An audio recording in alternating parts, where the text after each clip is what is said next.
Une conquête qui commence en juin 1830, lorsque la flotte française bombarde Alger à la demande du roi Charles X, sous prétexte de libérer des esclaves chrétiens. En réalité, le roi veut redonner de l'éclat à son règne et surtout favoriser les armateurs du port de Marseille.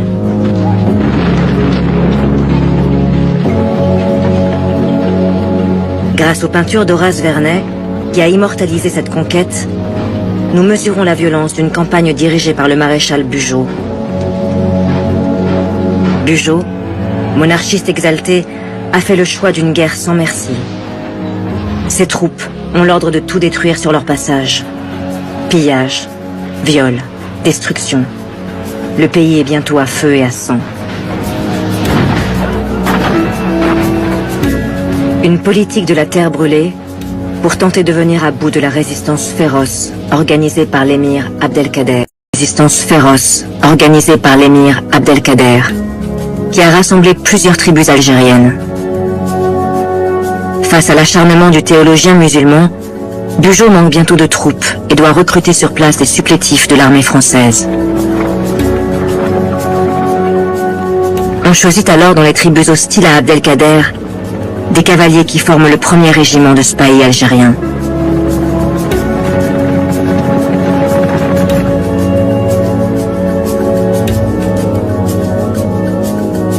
Un renfort crucial pour les troupes de Bugeaud, qui finissent par prendre le dessus.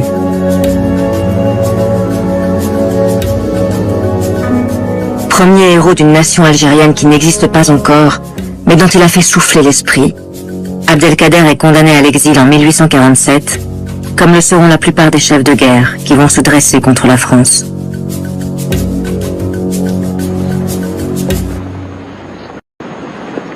Il faudra plusieurs dizaines d'années aux soldats français pour finalement conquérir l'ensemble du territoire, d'Oran jusqu'à Constantine. Une conquête sanglante, qui aura fait plusieurs centaines de milliers de victimes du côté algérien.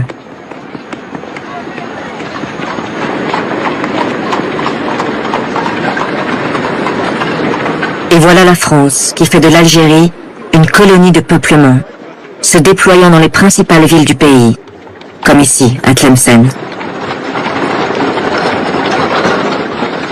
Les premiers à s'installer seront les ouvriers parisiens des manufactures nationales, mis au chômage et incités à tenter leur chance en Algérie.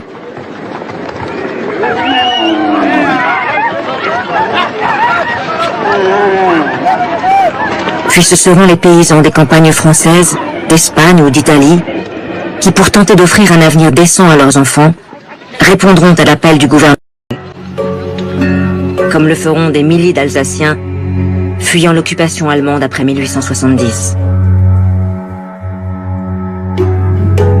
Ces familles ordinaires et travailleuses découvrent ce western saharien avec ses diligences et ses escortes militaires pour s'enfoncer vers l'intérieur des terres. Souvent, à leur arrivée, ces émigrés européens ne possèdent que ce que le gouvernement veut bien leur offrir. C'est ce que raconte ce paysan de Franche-Comté.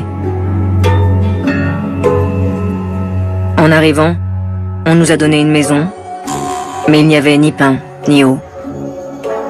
Nous avions seulement une couverture, une paillasse vide et un drap pour coucher 12 personnes. Puis on nous a délivré nos concessions, qui ne sont pas aussi régalantes que nous le pensions d'abord. Des terres que les colons vont s'acharner à féconder, et qui souvent ont été réquisitionnées par l'administration au détriment des Algériens. Bientôt, des villages entiers sont construits selon les plans fournis par le génie militaire.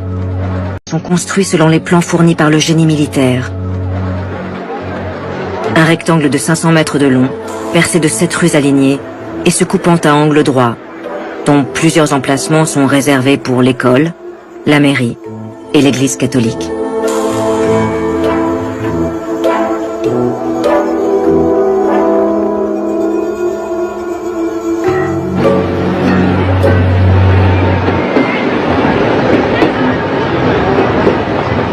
Alors que cette colonisation fait l'unanimité à Paris, quelques voix tentent de s'élever contre cette prétention de vouloir reproduire ici la France en miniature. C'est le cas du journaliste et écrivain Guy de Maupassant, qui s'étonne de cette transformation de la ville d'Alger lorsqu'il est envoyé en reportage par le journal Le Gaulois.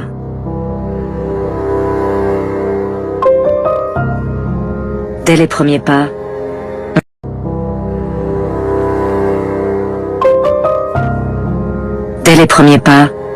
on est gêné.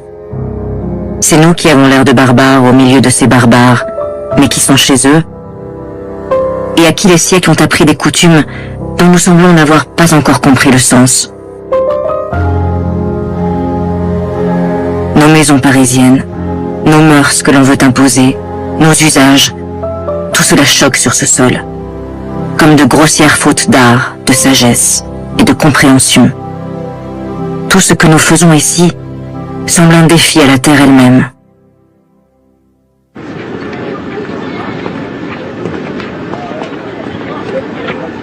Cette étonnante Algérie coloniale que Guy de Maupassant critique en 1880 est devenue la fierté de la République.